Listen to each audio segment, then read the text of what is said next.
Good afternoon, and today you find me in unfamiliar territory across the borders, over from Wiltshire into Somerset. Friends, a place where I have no authority whatsoever, and yet inevitably I'm drawn into a parish church.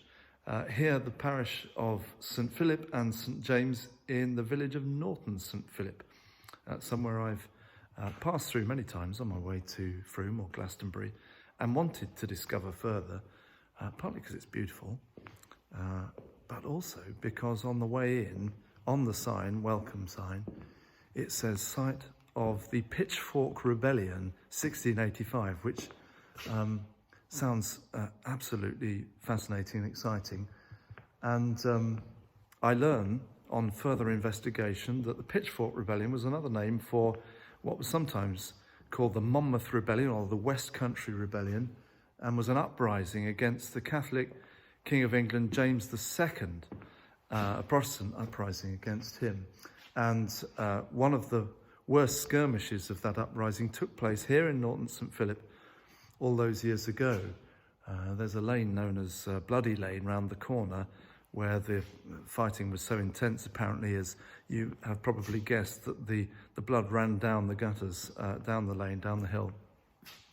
And perhaps even worse than that, this was the site, or one of the sites, of the infamous Bloody Assizes, not of blood, in Norton St Philip's past, overseen by Judge Jeffreys, who held court in the George Inn, just on the High Street, beautiful coaching inn, one of the many that claims to be Britain's oldest, certainly one of the loveliest, I think. And there he ordered, in held court there, literally, can you believe it? The execution of 12 people on the village green, here, in public view. Can you imagine what that does to the soul of the place, to these grounds, that memory of such violence? And thank goodness we are not captive to our past. We're not doomed to reenact it. And historical reenactment, of course, takes place in this village and elsewhere, as in many places, of civil wars. But we're doing so out of historical interest, not to try and conjure it up again, that old division. We have enough of that, do we not, in the present? And what lessons there are from our own civil war, certainly in terms of religious division.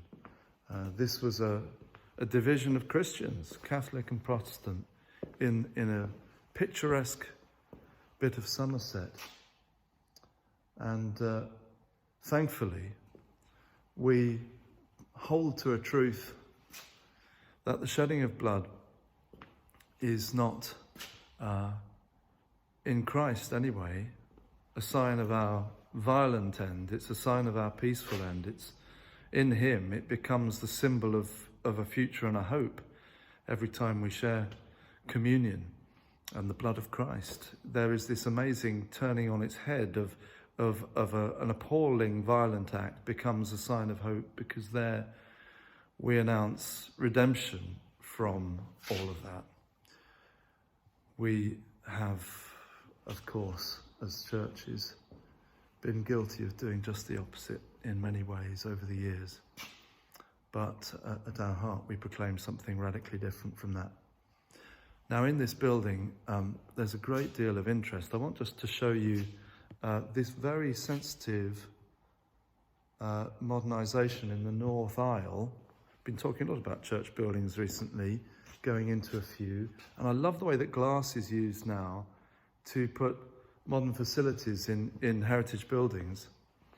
And here you might just be able to see there's a room for a parish office and a loo downstairs, and up there a small upper room with comfortable seating and so on.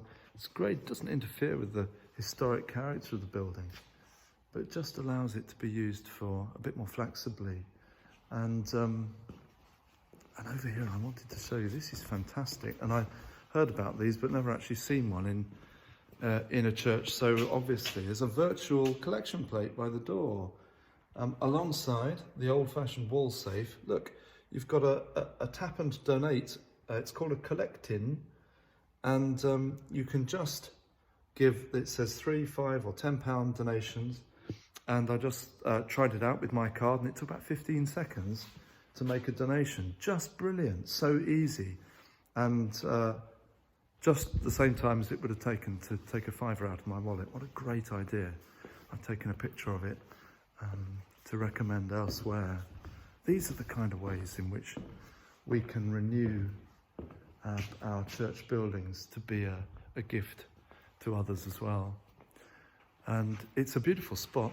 Look at that ceiling. I think the woodwork here, and in the chancel, can you get a sense of that? Particularly lovely. So I'm going to have a little further look around the building and out into the village and try and pick up a sense of all of that drama in the past of Norton St. Philip, and leave you with the sign of the cross, the sign of our hope for a peaceful future in Christ. God bless you, friends, as you go to ground.